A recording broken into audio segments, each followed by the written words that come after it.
Willie Nelson has always been the calm center of country music's storm, a man whose songs carried heartbreak and hope, whose braids and guitar were as iconic as his voice, and whose reputation for kindness earned him the nickname, the Buddha of country music.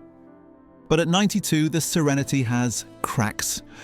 Willie isn't preaching anymore. He's reflecting and revealing the people who hurt him, betrayed his trust, or broke the bonds he held sacred. Some names shock, some don't, but each tells a story of loyalty lost. At the top of that list is Garth Brooks. To millions, Garth is a hero, a master showman, a legend. To Willie, he represents the erosion of country's soul. In the 90s, while Willie toured dusty fairs and small venues with Trigger by his side, Garth filled arenas with fireworks, choreography, and glitz. "You can't sell struggle if you've never lived it," Willie said to a bandmate after seeing a show. The tension came to a head in 2004 at the Country Music Hall of Fame. On stage, Garth praised Willie as the conscience of country music. Cameras caught the smiles. Backstage, Willie's cold whisper cut deep. "Next time, sing it like you mean it." From that night, every shared stage, duet and photo op vanished. To Willie, the music had been hollowed out, replaced by plastic perfection. Then there was Shania Twain, Vegas glamour over Nashville grit, sequins over soul. Her crossover hits dominated radio, and Willie watched in quiet frustration. "Country is supposed to bleed, not sparkle," he told a sound engineer. Their paths crossed at the CMAS when Shania won Entertainer of the Year. Willie clapped politely in public, but backstage he walked past her, nodding once. Forgiving almost everyone, he never let Shania back into his circle. To him, she had traded truth for trends. Family cut deepest.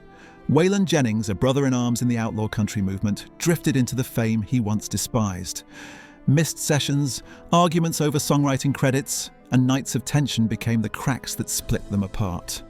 Willie never called again. When Waylon died in 2002, he sent flowers with a note. "See you on the road somewhere." A final goodbye, bittersweet and honest, revealing wounds that never fully healed. Politics and patriotism created further rifts. Toby Keith's anthems of flag and pride, especially courtesy of the red, white and blue, clashed with Willie's vision of music as healing. At a veteran benefit in Austin, Toby turned a show into a rally. Willie confronted him backstage. "You're using music to fight, not to heal." Toby laughed. Willie walked away and never returned to a show that included him again. Even long-standing friendships fractured. Merle Haggard's jokes about Willie's activism, Chris Christopherson's careless words calling him a mascot, and a disastrous collaboration with Kid Rock all left invisible scars. Some breaks were silent, some fiery, but all left Willie guarding what he considered sacred: honesty in music and integrity in life. Decades of fame, rebellion and heartbreak have shaped Willie into something bigger than any legend, bigger than the industry he helped build. Behind the calm smile and the braided hair is a man who has loved, lost and protected the soul of country music at every turn. His feuds aren't born of malice. They are born of principle. He chased truth, not applause. He sought soul, not sparkle. At 92, Willie still teaches without preaching.